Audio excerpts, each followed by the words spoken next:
tous. Je voudrais vous dire d'abord la joie que j'ai d'être au milieu de vous. J'avais entendu parler de vous par mon époux, mais là, je vous vois. Et c'est bien mieux encore. Je sais qu'il a déjà donné pas mal de mon témoignage. Alors, je ne vais pas me répéter, parce que vous savez déjà les choses que le Seigneur a faites pour moi. Je voudrais vous dire comment j'ai découvert l'Évangile. À ma naissance, j'ai hérité de la religion de mes parents. Et donc, ils m'ont appris à croire que Dieu existait. Pendant mon enfance, mon adolescence, j'ai suivi les offices de ma religion. Je faisais ce qu'on me demandait de faire. Un point, c'est tout. Je savais que Dieu existait, mais voilà, j'avais une religion, mais je n'avais pas de relation avec Dieu. Je ne connaissais pas Dieu. Et puis, à l'âge de 16 ans, le Seigneur a permis que j'entende l'Évangile. Et je crois de tout mon cœur que le Seigneur, bien sûr, connaît les choses longtemps à l'avance. Et il sait qui va accepter sa parole, qui ne va pas l'accepter.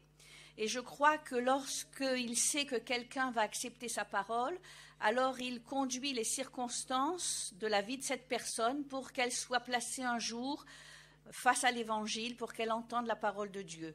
Et c'est ce qui m'est arrivé. J'habitais dans la région rouennaise et pendant les grandes vacances, j'avais donc 16 ans, pendant les grandes vacances, je suis descendue donc en vacances chez une de mes tantes qui habitait à Béziers. Et pendant mon séjour chez cette tante à Béziers, il y a eu une autre personne de leur famille, de la famille de ma tante et de mon oncle, qui elle habitait à Lyon, qui était chrétienne et qui est venue justement à ce moment-là chez mon oncle et chez ma tante, et elle leur a parlé du Seigneur. Et moi, j'étais là présente. Et elle leur a dit, ce serait bien que vous fassiez venir le pasteur chez vous pour qu'il vous explique l'Évangile, qui vous parle de Dieu. C'est ce qu'ils ont fait. Et à cette première rencontre avec le pasteur, moi, j'étais là, présente, et j'écoutais. Le pasteur a parlé du Seigneur, il a parlé de tout ce que le Seigneur pouvait faire dans une vie. Et après l'entretien, il y a eu le moment de prière, donc on s'est tous recueillis. Et là, à ce moment-là, il s'est passé quelque chose que moi, sur le coup, je ne comprenais absolument pas. Mais je me suis mise à pleurer, à pleurer, à pleurer. Je me demandais même ce qui m'arrivait, mais j'étais incapable de m'arrêter de pleurer. Et maintenant, bien sûr, avec le recul, je sais ce qui s'est passé, c'est que le Seigneur m'a saisie à ce moment-là. Le Seigneur a ouvert mon cœur. Donc, le pasteur nous a invités à venir aux réunions. C'est ce que nous avons fait. Et nous n'avons manqué aucune réunion. Nous allions écouter l'Évangile. Cela nourrissait notre âme, notre cœur. Et moi, j'ai ouvert tout grand mon cœur au Seigneur. Je savais que c'était là la vérité. Et j'ai donné ma vie au Seigneur Jésus. Le Seigneur a pardonné tous mes péchés. Et non seulement il a pardonné tous mes péchés, mais il m'a libérée du pouvoir du péché. Ça, c'est quelque chose d'extraordinaire, quand on est libre de ne plus pécher. Je suis donc, après ce séjour à Béziers, je suis rentrée chez moi, donc dans la région de Rouen, et là, j'ai cherché une église. On m'avait donné l'adresse, mais je ne savais pas exactement où c'était, donc j'ai cherché l'église, et j'ai suivi les réunions de l'Assemblée. Au bout de quelques mois, je me suis engagée avec le Seigneur parce que, bien sûr, quand on se convertit, la suite logique, c'est d'être baptisé. Et c'est ce que j'ai fait. Je me suis engagée avec le Seigneur. Le Seigneur avait bouleversé ma vie. Il avait mis la paix, la joie dans mon cœur. C'était merveilleux. C'est pas parce qu'on est chrétien qu'on n'a pas d'épreuves, hein, vous le savez bien. Mais quand on a nos épreuves, on a quelqu'un de puissant, de tout puissant avec nous. Et c'est ça qui fait la grande différence. Donc, je ne vais pas revenir sur le témoignage de l'acide, puisque je sais que mon mari vous l'a raconté.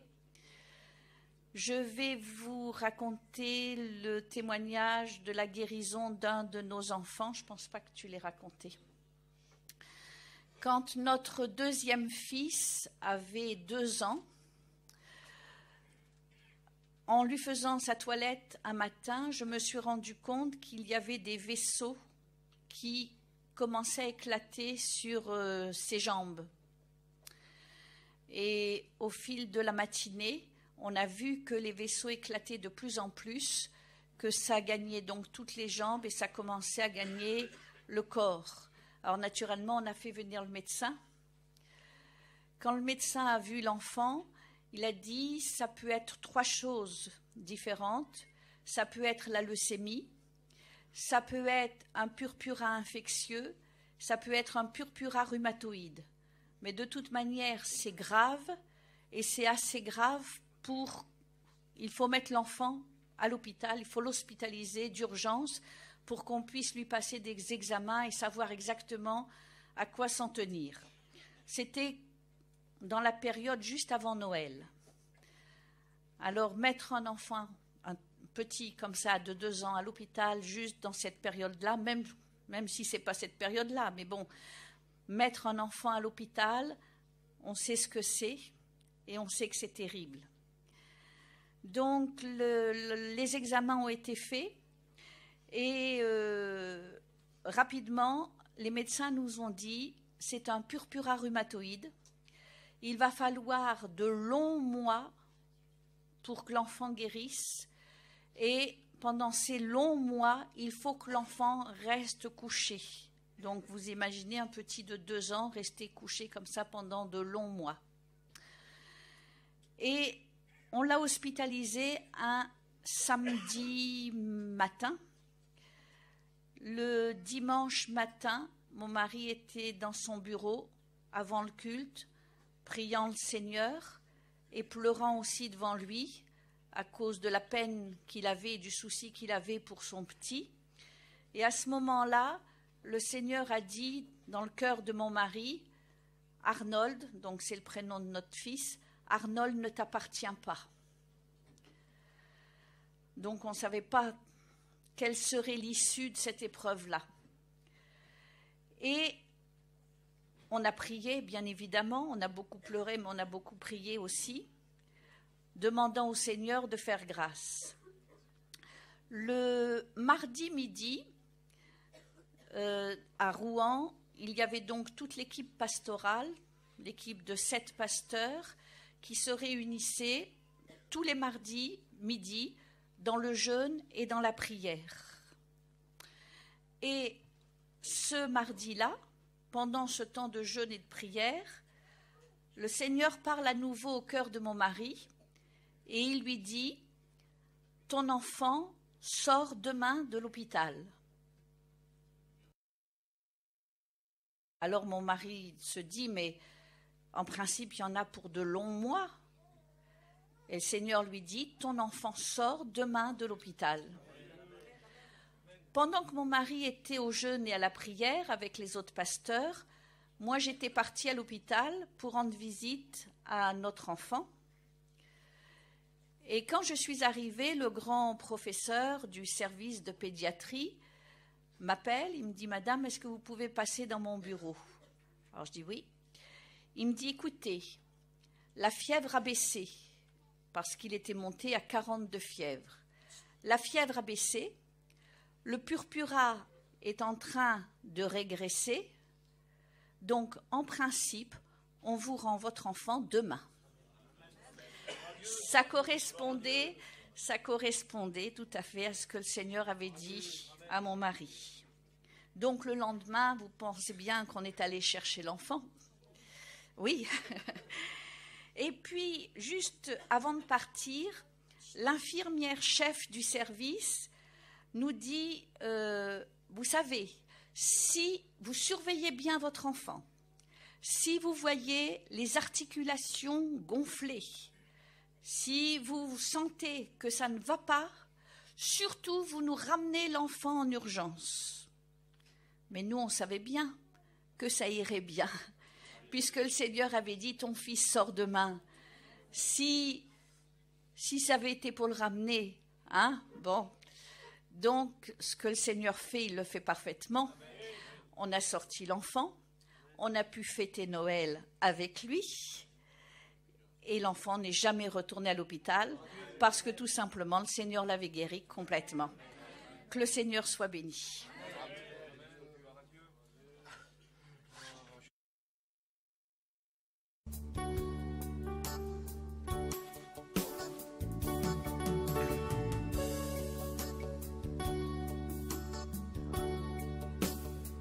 On chante ensemble. Car Dieu nous aime, rien n'est secret. Alléluia. Tous nos problèmes, il les connaît. Il nous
De nous trouver avec vous pour cette mission.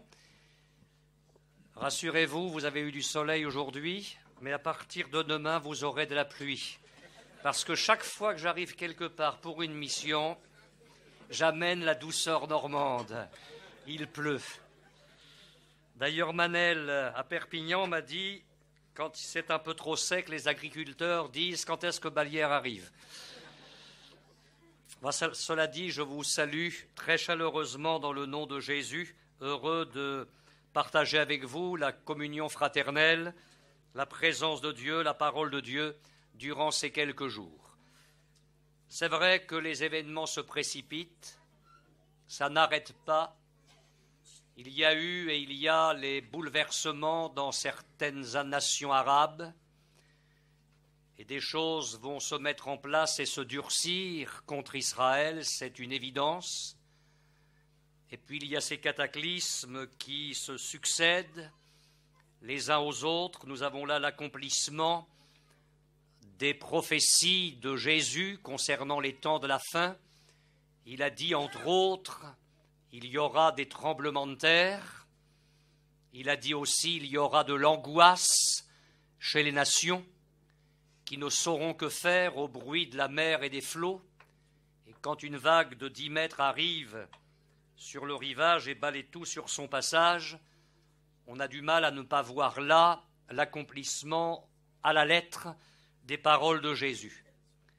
Ce qui m'inquiète, et je le disais aux frères à table ce soir, c'est que quand il y a eu des années en arrière la guerre des 6 jours, les salles de réunion, je parle de nous les sédentaires, se sont remplies en quelques jours.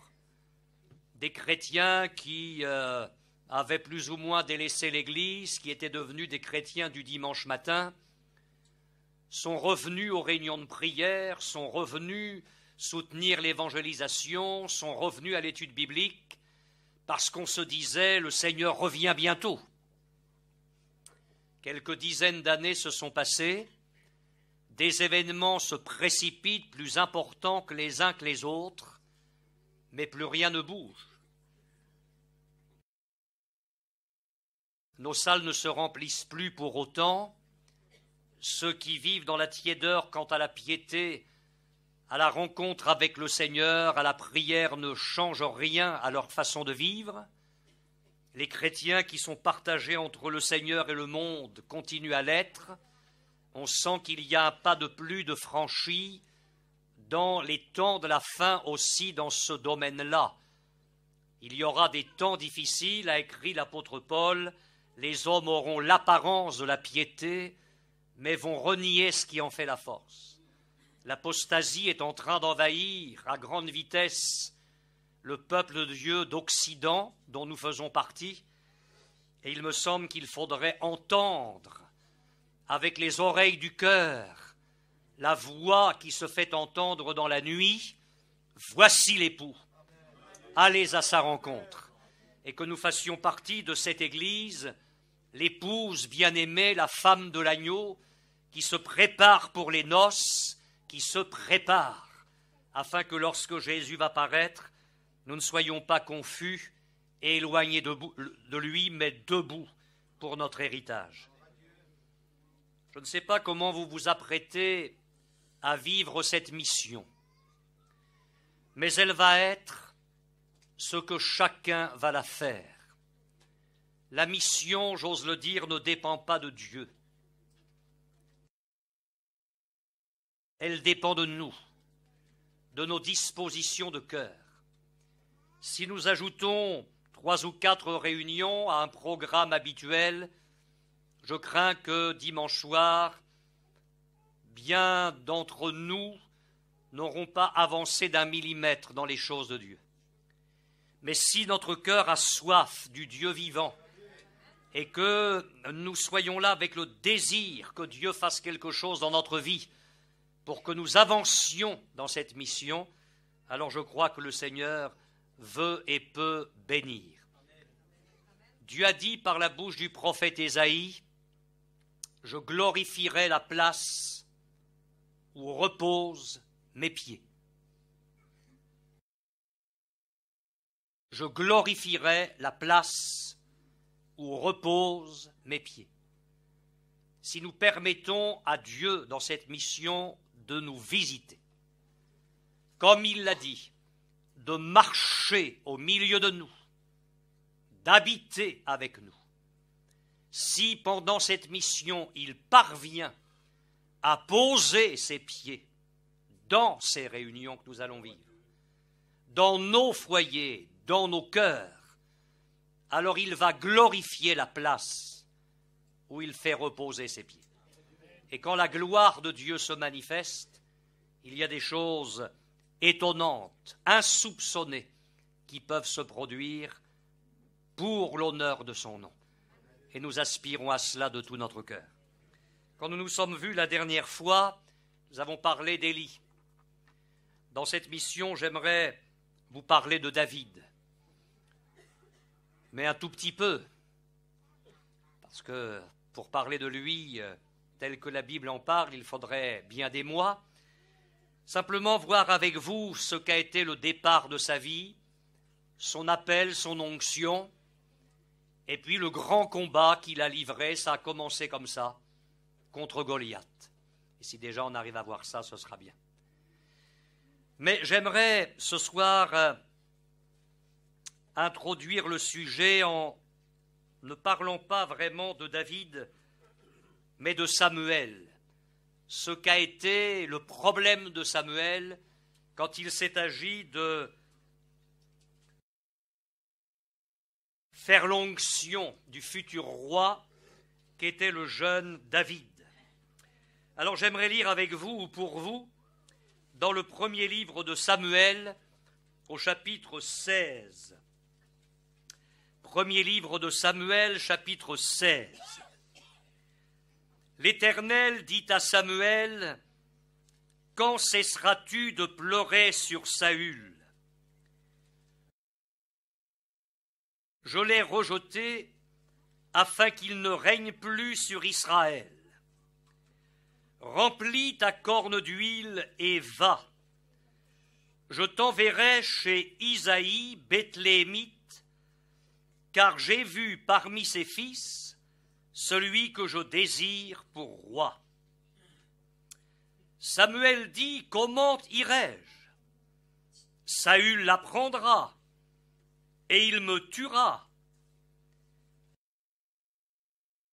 Et l'Éternel dit, « Tu emmèneras avec toi une génisse, et tu diras, « Je viens pour offrir un sacrifice à l'Éternel. »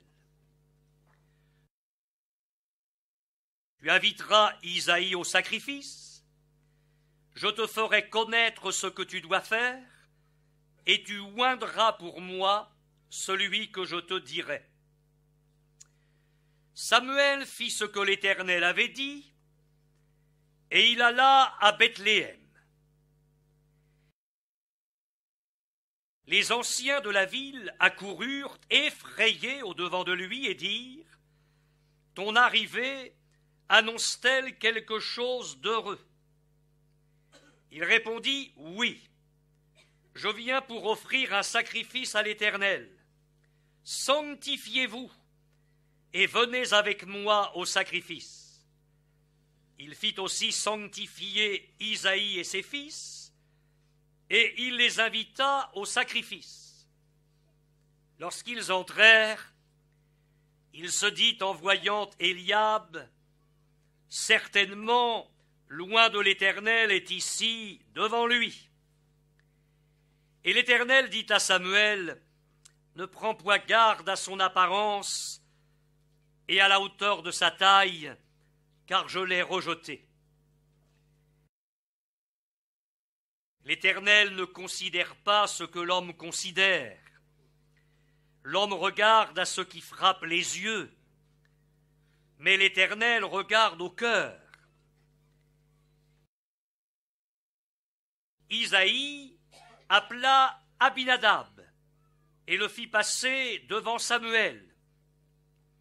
Et Samuel dit, « L'Éternel n'a pas non plus choisi celui-ci. »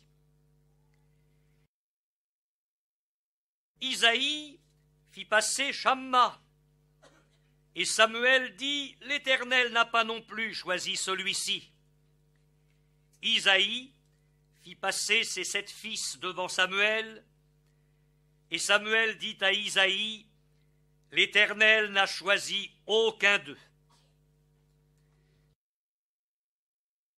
Puis Samuel dit à Isaïe, « Sont cela tous tes fils? » Il répondit, « Il reste encore le plus jeune, mais il fait paître les brebis. »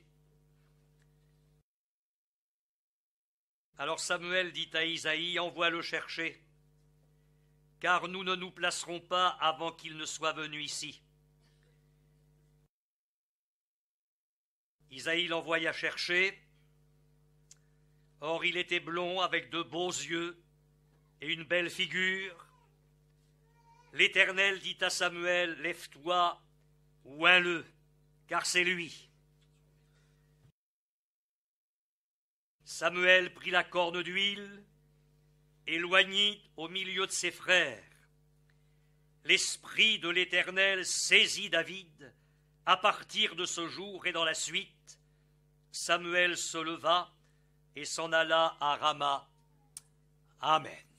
Je vous propose que nous nous recueillions quelques secondes et nous allons prier ensemble le Seigneur. Nous savons bien, Seigneur, que la chair ne sert de rien, c'est l'Esprit qui vivifie. Et nous voudrions de tout notre cœur que tu visites ce lieu de réunion ce soir et chacune de nos vies. Sans toi, nous ne pouvons rien faire, et sans toi, tout est vain. C'est pourquoi nous réclamons le ministère de l'Esprit au milieu de nous, qu'il nous ouvre notre esprit, afin que nous comprenions les Écritures, qu'il nous enseigne, qu'il nous conduise dans toute la vérité, qu'il nous rappelle les choses que Jésus a enseignées, qu'il prenne de ce qui est à Jésus et nous l'annonce, qu'il y ait ton onction sur l'auditoire qui écoutera ta parole ce soir. Aide-nous encore à la recevoir comme elle en est digne. Aide-moi à prêcher ta parole comme il convient, avec l'aide surnaturelle du Saint-Esprit. Seigneur, s'il te plaît, que les intentions de l'Esprit aboutissent, et que les désirs de l'Esprit soient satisfaits, et que nous vivions cette réunion sous la souveraineté absolue de l'Esprit, qu'aucune pensée ne s'élève contre ta volonté, mais que tu puisses agir avec force dans nos vies. Seigneur, nous voulons nous être rassemblés pour devenir meilleurs, et nous te remercions pour ce que tu vas faire. Amen. Amen.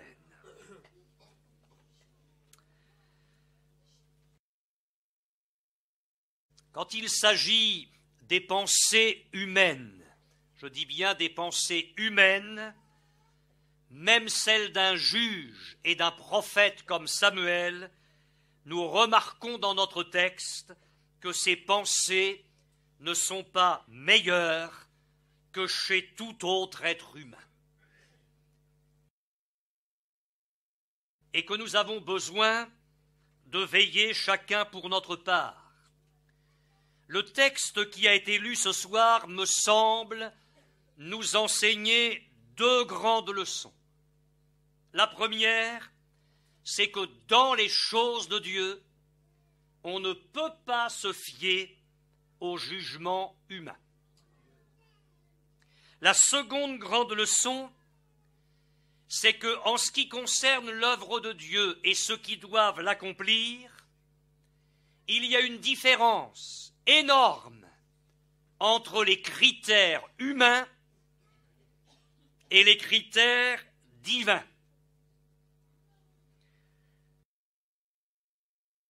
Ce ne sont pas les mêmes références. Les bases de référence humaines et les bases de référence divines sont bien loin les unes des autres. Et le message de ce soir, je l'ai intitulé « Les pièges sur la route d'un prophète ». Les pièges sur la route d'un prophète. Et vous pensez bien que si un homme comme Samuel est tombé dans certains pièges, nous ne sommes pas à l'abri de quelques faiblesses. Et nous avons besoin de nous fortifier dans le Seigneur pour que vraiment, dans l'intimité de sa communion, nous puissions accomplir sa volonté comme il le désire.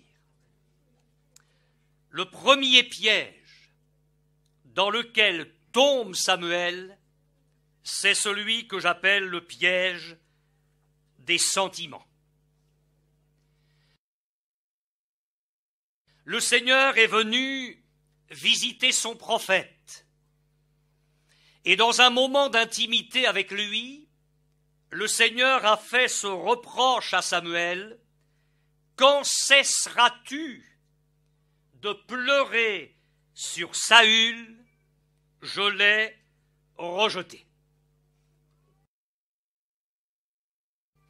Il y a certes un point admirable dans l'attitude de Samuel.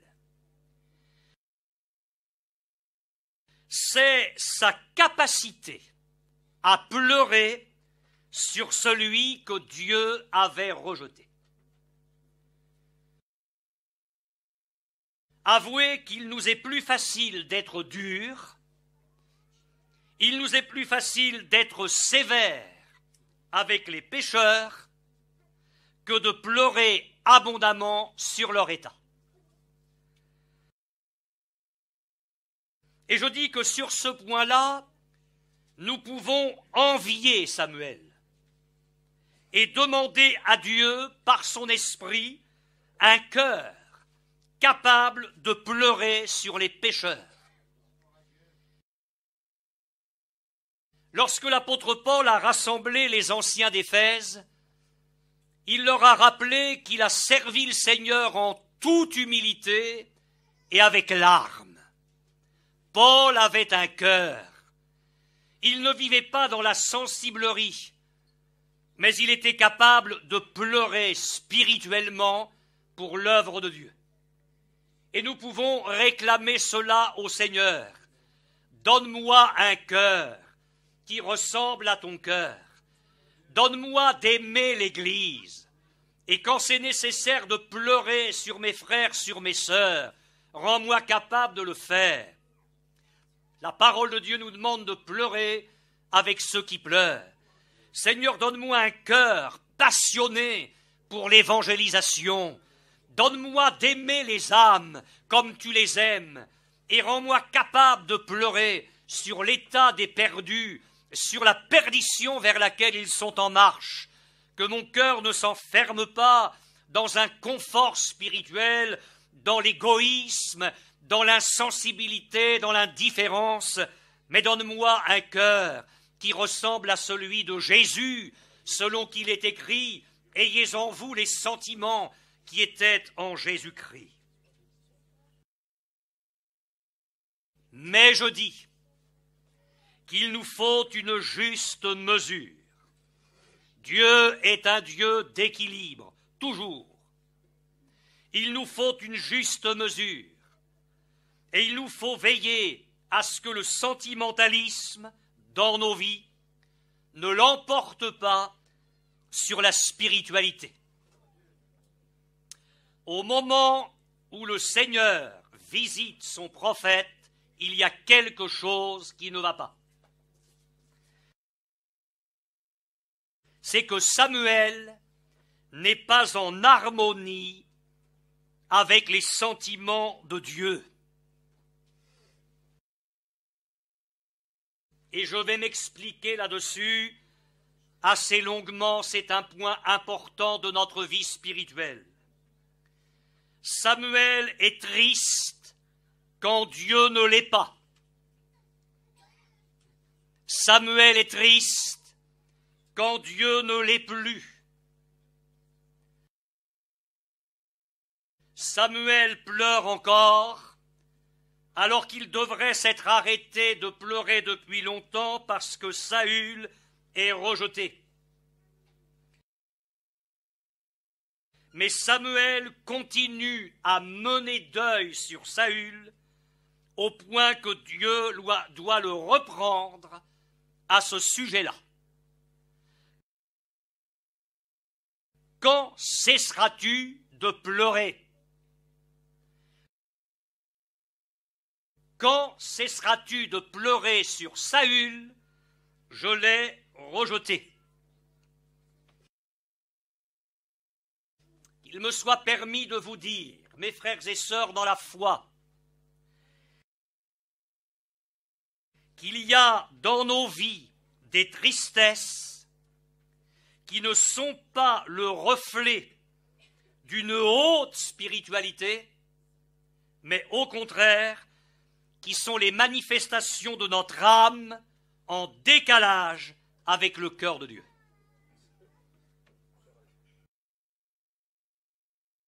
Nous ne sommes pas en harmonie dans ces moments-là avec les sentiments du Seigneur, de la même façon que Samuel n'était pas en harmonie avec les sentiments du Seigneur, et vous allez voir que c'est plus grave qu'il n'y paraît au premier abord.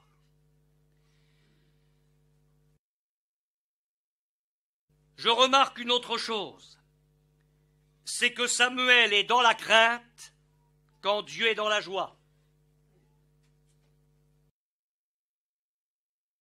On va le voir, Samuel craint, alors que Dieu, lui, est dans la joie d'avoir trouvé un roi selon son cœur.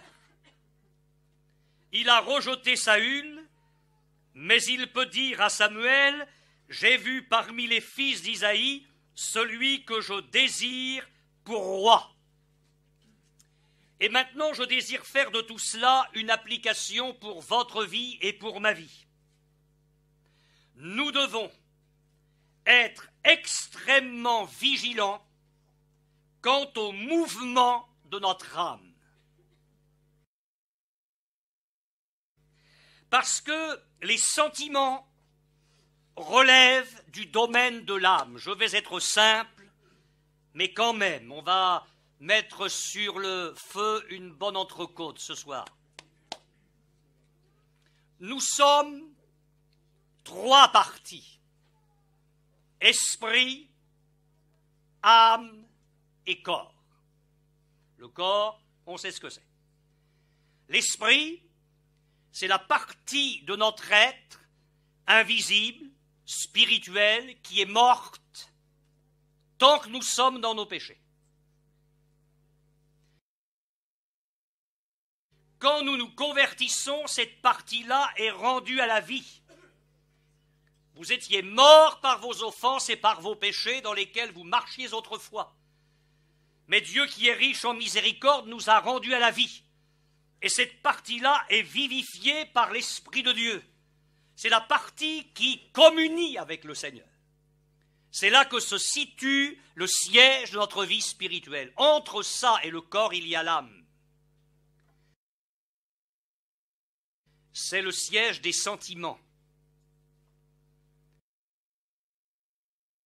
Et vous allez comprendre qu'il est très important à cette partie-là entre l'esprit et le corps d'être en harmonie avec les sentiments de Dieu. Parce que l'âme va influer sur l'esprit. Et si nos sentiments ne sont pas en harmonie avec les sentiments de Dieu, comme pour Samuel, il va y avoir des répercussions catastrophiques. Le domaine de ton âme, mon frère, le domaine de ton âme, ma sœur, c'est un territoire extrêmement sensible. Les sentiments, je le répète, vont avoir des répercussions sur la vie de notre esprit. S'ils ne sont pas en harmonie avec les sentiments de Dieu, 1. Notre disponibilité entre les mains de Dieu ne sera plus la même. Samuel n'est pas disposé à aller oindre le futur roi. Il va discuter.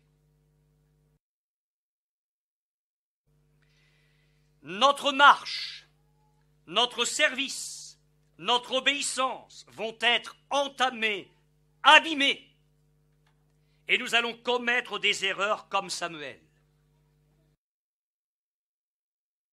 Il faut que nous comprenions ceci, c'est que naturellement, l'homme n'est pas en harmonie avec le cœur de Dieu. Le Seigneur disait par la bouche du prophète Ésaïe, « Mes pensées ne sont pas vos pensées. Et vos voix ne sont pas mes voix, dit l'Éternel. » Mais alors le décalage, c'est pas quelques centimètres, hein. C'est pas quelques centimètres. Autant les cieux sont élevés au-dessus de la terre, autant mes voix sont élevées au-dessus de vos voix et mes pensées au-dessus de vos pensées. Ça, c'est à l'état naturel. Il faut donc que je travaille là-dessus en disant, mais il faut donc dans ma vie une action profonde de l'esprit pour m'amener jour après jour dans une communion intime avec le Seigneur. Il me faut une action de l'esprit dans ma vie pour m'amener dans une relation extrêmement profonde et intense avec le Seigneur, pour qu'il puisse agir au niveau de mon âme, au niveau de mes sentiments, pour les amener à être en harmonie avec les sentiments de Dieu. Et c'est la raison pour laquelle, juste avant d'avoir dit ce que je vous ai dit là, le prophète Ésaïe dit « Cherchez l'Éternel pendant qu'il se trouve ». Parce que justement, naturellement, vos pensées sont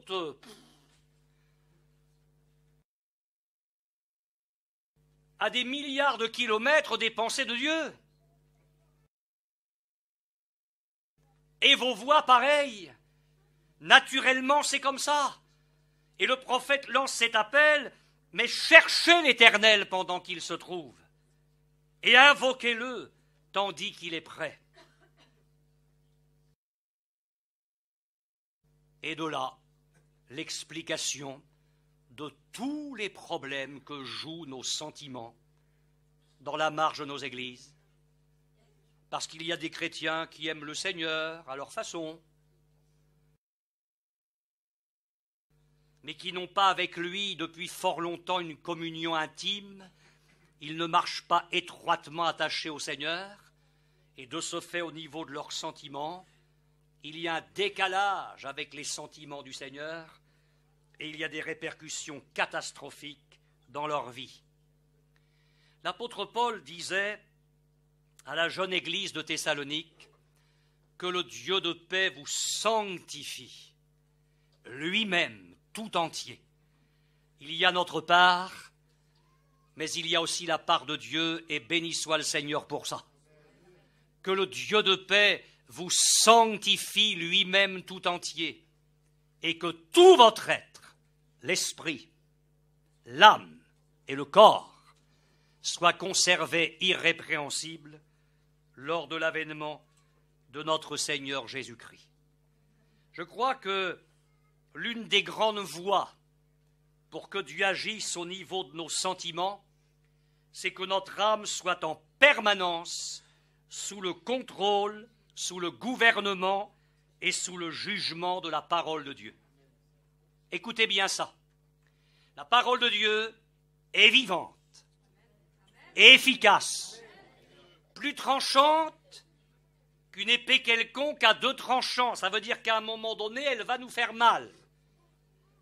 Parce que quand une épée pénètre, ça ne fait pas de bien. Pénétrante, jusqu'à partager âme et esprit.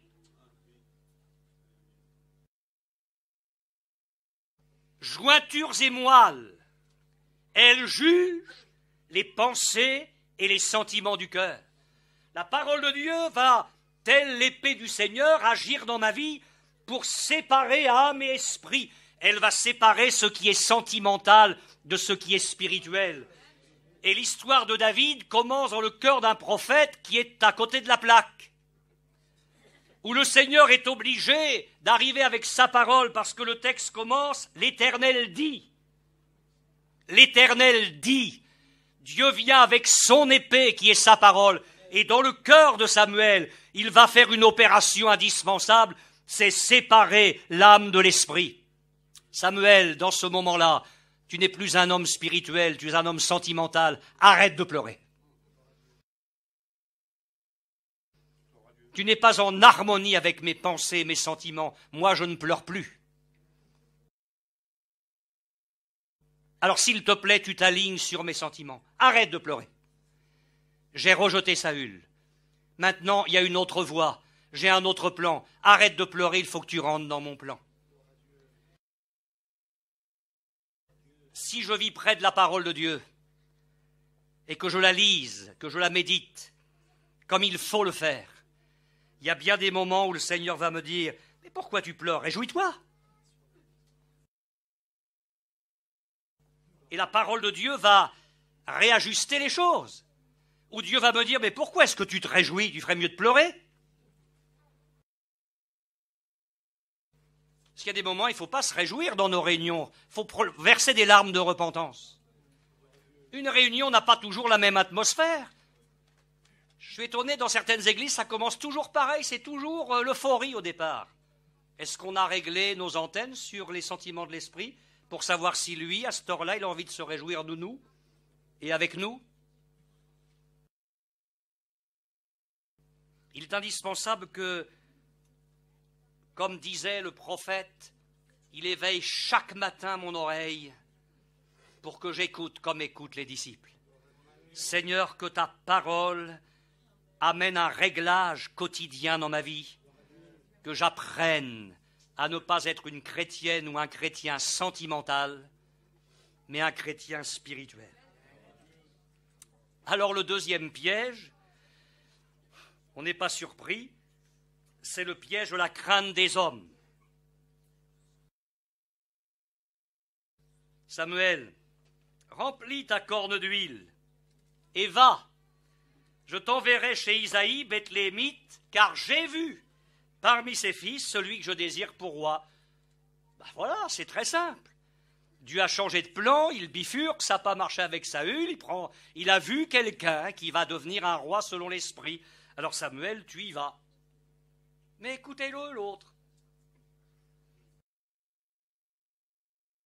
Le bon prophète, parce que Samuel était un homme remarquable, mais là, ça ne va pas très bien au début. Il est tombé dans le piège des sentiments, maintenant il va tomber dans le piège de la crainte des hommes. Il se permet de dire au Seigneur, comment irai-je? Tu me demandes d'aller, mais tu me demandes d'aller dans la gueule du loup. Saül n'est pas mort, il est encore sur le trône, il a sa cour, il a ses armées, tout est organisé, il a tout ficelé le royaume, tout est bien en ordre, et toi tu me demandes d'aller oindre un autre roi alors que celui-là n'est pas mort? Mais comment irai-je? Ah, ça va pas bien dans le cœur de Samuel au début, hein? La crainte des hommes lui fait envisager le pire quand Dieu, lui dit d'aller. J'ai lu ce texte dans le livre des Proverbes.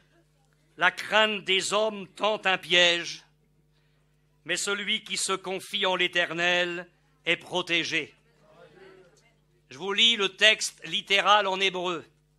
La frayeur d'un être humain donnera un piège, et qui fait confiance à l'Éternel sera mis à l'abri.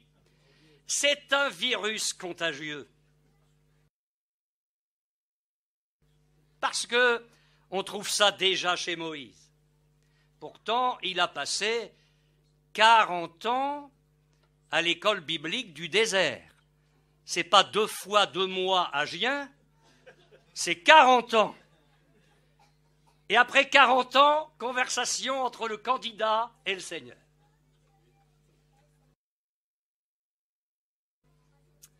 Moïse, je t'enverrai chez Pharaon et tu délivreras Israël de l'Égypte.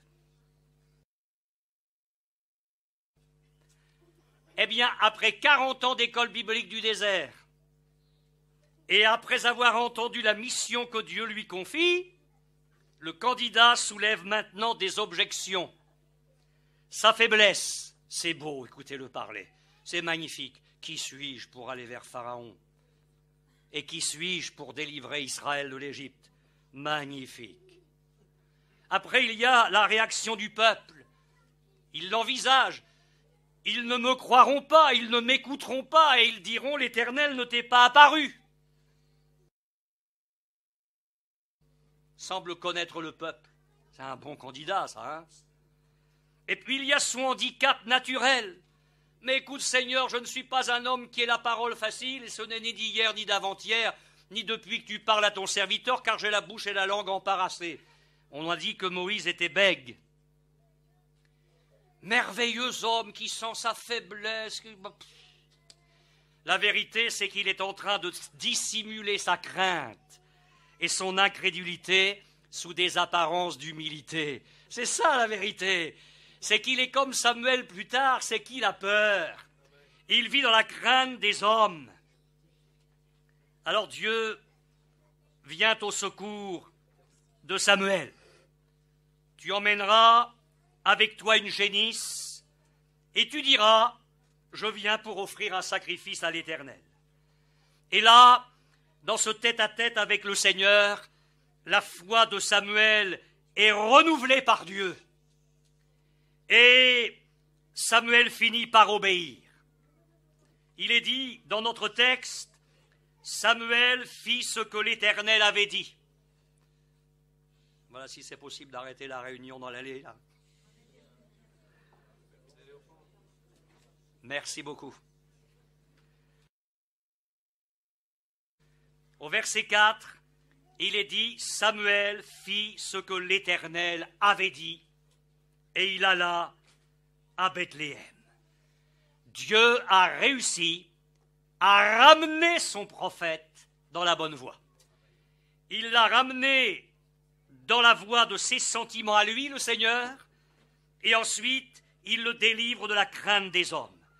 Et bien qu'il en soit ainsi pour nous dans nos moments de défaillance, que nous permettions à Dieu d'agir au niveau de notre âme et que nous permettions à Dieu de nous délivrer de la crainte des hommes et que nous puissions nous confier dans le Seigneur. Seigneur, que ce soit facile ou difficile, qu'il y ait des gens en face, des gens que je peux redouter, si c'est toi qui me dis d'aller, j'irai. Si c'est toi qui me dis de parler, je parlerai. Et je sais que je n'ai rien à craindre parce que je m'appuie sur toi. Une petite parenthèse, remarquez, et c'est une façon de faire du Seigneur tout le temps, que la direction de Dieu dans nos vies se fait par étapes. Dieu dit à Samuel, je te ferai connaître, verset 3, ce que tu dois faire. Et tu oindras pour moi celui que je te dirai. Il sait qu'il doit aller à Bethléem, dans la famille d'Isaïe. Il sait que parmi ses fils, il y en a un qui va être roi à la place de Saül, mais c'est tout ce qu'il sait. Il ne sait pas qui c'est, il ne sait pas son nom, il ne sait pas là où il se trouve. Dieu lui dit, tu vas là-bas, et je te dirai à ce moment-là ce qu'il faut faire. Dieu ne nous dit pas tout de suite, parce que Dieu désire que nous restions dépendants de lui à chaque instant.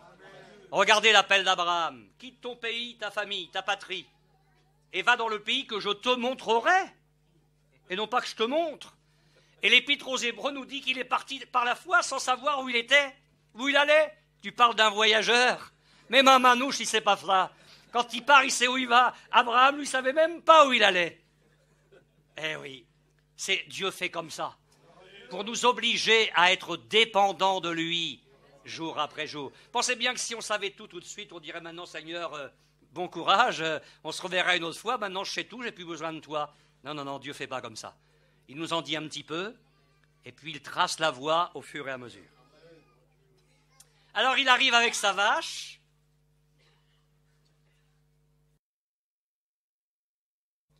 Les anciens, oulala, le prophète arrive, qu'est-ce qui se passe? Est-ce que ton arrivée, c'est quelque chose de bien? Oui, oui, oui, oui, oui, oui. Quand on est délivré de la crainte des hommes, on rassure les autres. S'il était arrivé avec la crainte, il n'aurait pas pu rassurer les anciens. Quand vous avez la peur dans le cœur, comment voulez-vous rassurer les autres? Dieu sait ce qu'il fait. Il faut être guéri avant de guérir. Il faut avoir avant de donner. Alors Dieu commence par opérer la guérison chez son serviteur, et puis après il peut être utile aux anciens. Ton arrivée annonce-t-elle quelque chose d'heureux? Mais oui, je viens pour offrir un sacrifice. Alors il a dû raconter l'histoire à Isaïe qui fait venir tous ses fils. Le premier rentre, un beau gaillard, Eliab. Et là, Samuel n'a pas besoin de l'inspiration de l'esprit.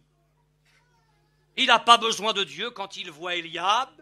Aussitôt, certainement, loin de l'Éternel, est ici devant lui.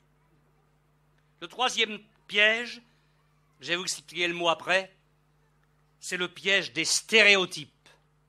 Vous dire, c'est quoi ça? D'abord, vous dire ceci. Regardez comment parle Samuel. Certainement, loin de l'Éternel est ici devant lui. Samuel a des certitudes, mais ce n'est pas les certitudes de Dieu. Décidément, Dieu a du mal avec lui dans cette période-là. Il a des certitudes quant à l'homme choisi, en voyant Eliab. Ben non, ça ne sera pas celui-là. Il a des certitudes quant à l'onction qui lui est destinée. C'est loin de l'Éternel. Ben non. Il a des certitudes quant à l'endroit où il se tenait. Loin de l'Éternel est ici devant lui. Eh bien non. David, celui qui va être oint, était bien devant l'Éternel. Mais l'Éternel était avec lui dans les champs. Et l'Éternel, pour l'instant, n'était pas dans la réunion. parce que le but de la réunion n'était pas atteint. Et quand le but de la réunion n'est pas atteint, Dieu n'est pas tout à fait là. Alors oui, il était avec loin de l'Éternel, mais dans les champs. Dans les champs. D'où vient l'erreur de Samuel? Et c'est là que je vais expliquer le mot stéréotype. L'erreur de Samuel, c'est qu'il s'est rappelé comment ça s'est passé avec Saül. Quand le peuple a demandé un roi, parce que ce n'est pas Dieu qui a voulu un roi, c'est le peuple qui en a demandé un. Et Dieu a dit, vous voulez un roi? Je vous en ai donné un roi. Un roi selon la chair. Vous voulez un roi comme les autres nations? Pas de problème, je vais vous en donner un, formidable. Il y avait un homme de Benjamin nommé Kis.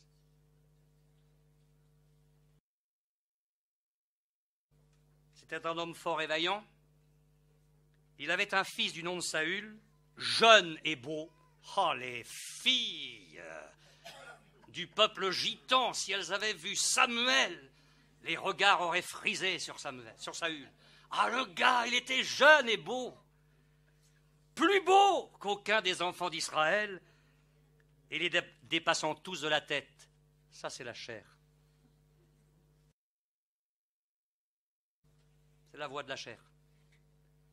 Mais c'était le roi qu'on lui avait demandé d'oindre. Il voit Eliab, même schéma, un beau gaillard, une grande stature.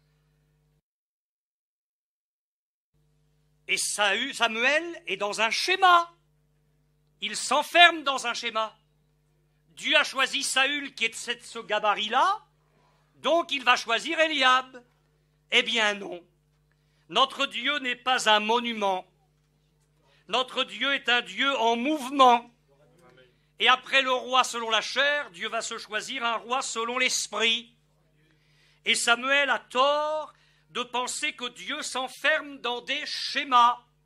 Il a tort de penser que parce que Dieu a fait comme ça, Dieu fera toujours comme ça. C'est faux. Son discernement s'arrêtait aux mêmes qualités extérieures que Saül avait possédées, et pourtant Dieu va faire différemment. Attention au piège dans lequel est tombé Samuel. Ne disons pas dans telle épreuve, je m'en suis sorti comme ça avec Dieu, dans la prochaine ça va être pareil. Dieu veut que tu dépendes de lui. Bartimée crie sa misère. Jésus lui dit, appelez-le. Bartimée arrive devant le Seigneur. Que veux-tu que je te fasse? Maître, que je recouvre la vue. Ta foi t'a sauvé, recouvre la vue. Terminé. Il voit un aveugle-né, il crache par terre. Il fait de la boue avec sa salive, il met ça sur les yeux de l'aveugle, il va à l'élévatoire au réservoir de Siloé. Le gars, il n'a pas dit, pourquoi t'as pas fait pour moi comme Bartimée, c'était si simple. Pourquoi t'as pas fait comme avec l'autre? J'ai l'air malin maintenant avec la boue sur les yeux. T'as pas fait ça avec l'autre? Dieu fait ce qu'il veut. Mais les deux ont vu clair. Dans une certaine circonstance contre les Philistins, David consulte le Seigneur lui dit, vas-y, je te les livrerai. Il y va, il les livre. Les Philistins, l'année d'après, reviennent à la charge. Et le Seigneur lui dit, tu ne vas pas les affronter en face, tu vas les contourner par derrière, puis tu vas écouter. Et quand tu entendras un bruit de pas dans la cime des mûriers, alors tu y vas, parce que c'est moi qui t'apporte la délivrance. Il faut avoir une oreille exercée pour entendre un bruit de pas dans la cime des mûriers. Il ne faut pas être en train d'être distrait à la réunion, il faut écouter pour entendre le bruit de pas dans la cime des mûriers. Dieu ne fait jamais pareil. Dieu est un Dieu en mouvement. Et Samuel est tombé dans ce piège-là. Un autre piège qui est très étroitement lié à celui-là, c'est le piège du regard charnel. Parce que quand il a vu Eliab, Dieu lui dit, arrête avec ça, arrête. Ne prends pas garde à son apparence, à la hauteur de sa taille. Il avait une belle taille au milieu de ses frères, une certaine hauteur au milieu de ses frères. Mais Dieu n'avait rien à faire avec lui. Parce que Dieu connaissait son cœur. Vous le verrez devant Goliath. Heureusement que Dieu n'a pas choisi celui-là. Hein. Non, non, Dieu dit arrête avec son apparence, la hauteur de sa taille. Samuel, tu es pourtant prophète, mon prophète, mais toi tu regardes à ce qui frappe les yeux. Mais moi je regarde au cœur.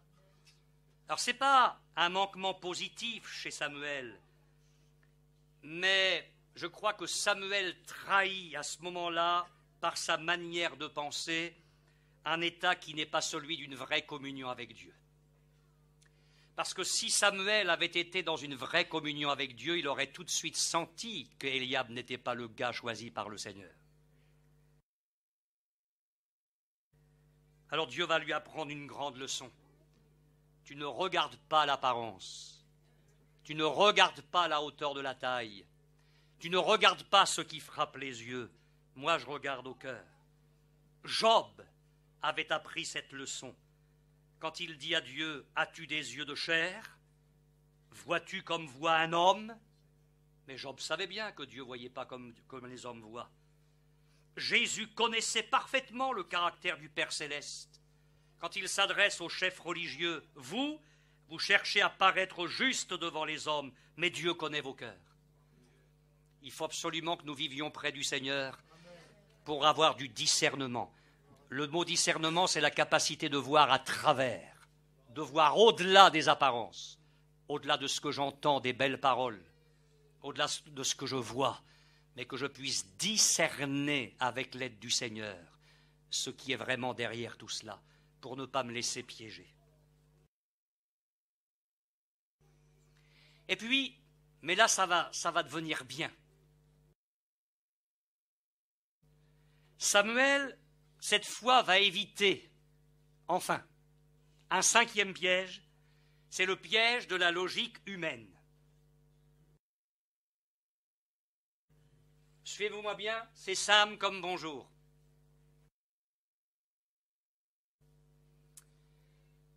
Il dit à Isaïe de rassembler ses fils. Il rassemble les 7 fils. Quand il voit Éliab, il a failli se faire piéger, il a fallu que Dieu vienne à son secours, puis hop, arrête, c'est pas ça. Moi, je regarde au cœur. Donc, le deuxième passe, Abinadab, Shamma, en voilà déjà 3, puis 4, puis 5, puis 6. Il en reste un. Pas besoin de Dieu. Pas besoin d'inspiration. Il a demandé de rassembler les fils. Il n'en reste plus qu'un. Qu'est-ce qu'il a besoin du conseil de Dieu? La logique veut que ce soit le dernier qui est là. C'est le 7e, il n'y en a plus qu'un. Mais non, mais non, mais non. Heureusement que le Seigneur a rattrapé son prophète tranquillement et que, au fur et à mesure de ce texte, Dieu l'a éduqué et il l'a attiré dans sa communion, parce que là, j'admire Samuel. C'est le dernier, donc il aurait pu penser effectivement que, évidemment, c'est le 7e que l'Éternel avait choisi. Pour le regard humain, il n'y avait plus que celui-là. Mais nous remarquons que Samuel a été replacé par Dieu dans la foi. Samuel a été replacé par Dieu dans la communion de Dieu et dans la sensibilité de l'esprit. Et là, je l'admire. Il dit, écoute, je suis désolé, mon pauvre Isaïe, mais c'est le 7e et Dieu ne l'a pas choisi non plus. Paul disait, les armes avec lesquelles nous combattons ne sont pas charnelles, mais elles sont puissantes par la vertu de Dieu pour renverser des forteresses. Et il dit, nous renversons les raisonnements. Quand on a affaire à des armes spirituelles dans notre marche avec le Seigneur, on renverse la logique, on renverse les raisonnements. Isaïe, est-ce que ce sont là tous tes fils? Et dernièrement, j'ai fait une réunion de jeunesse et j'ai dit aux jeunes, est-ce que Dieu va dire à votre pasteur, est-ce que ce sont là tous tes jeunes? Dieu n'en a pas choisi un seul. Il ne faudrait pas que Dieu dise ça d'un groupe de jeunesse. Il ne faudrait pas que l'Esprit de Dieu vienne dire au pasteur, c'est là tes jeunes? Il n'y a vraiment que cela?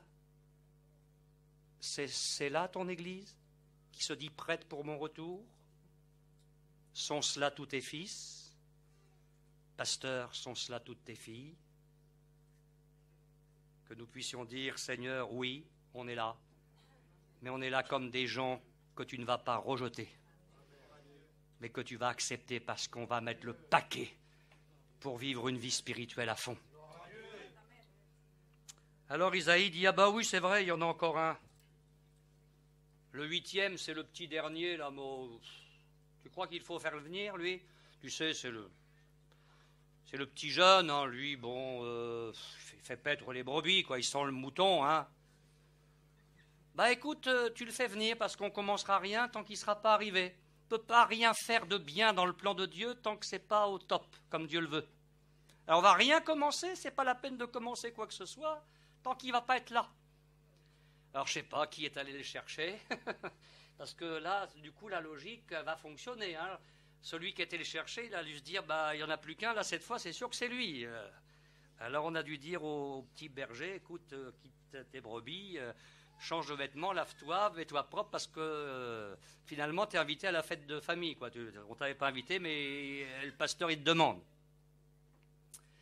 Alors David arrive,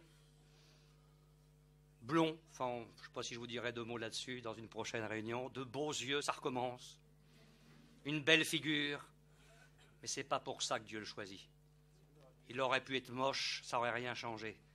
C'était l'homme selon le cœur de Dieu. Il entre, mais c'est quand même Dieu qui ouvre la voie, c'est pas Samuel avec la logique. Pourtant là, la logique, elle aurait pu fonctionner. Mais c'est quand même pas la logique qui va l'emporter, c'est toujours la voix de l'esprit. C'est Dieu qui dit à Samuel, lève-toi et oins-le, car c'est lui. Eh bien, je dis qu'à ce moment-là, Samuel triomphe d'un 6e piège. Vous me direz, ah bon, il y en a encore un? Oui. C'est celui que j'appellerais le piège de la marche par la vue. Parce que Samuel pouvait considérer les circonstances actuelles et s'enfermer dans les considérations du temps présent. Il aurait pu se dire, Saül est rejeté par Dieu, mais il règne encore. Dans quelle voie on va se mettre là, en oignant David? Il aurait pu dire, ce qui était vrai, d'ailleurs on va bien voir l'école de Dieu pour David, il ne va pas arriver au trône le lendemain. Il aurait pu dire, David est encore jeune, il n'a pas l'âge d'accéder au trône, est-ce que l'onction c'est vraiment pour maintenant? Ça sert à quoi? Le trône c'est pas pour demain. Il aurait pu sombrer dans les raisonnements. Il aurait pu se dire, David va-t-il être accepté par le peuple? Pour l'instant, le peuple a son roi.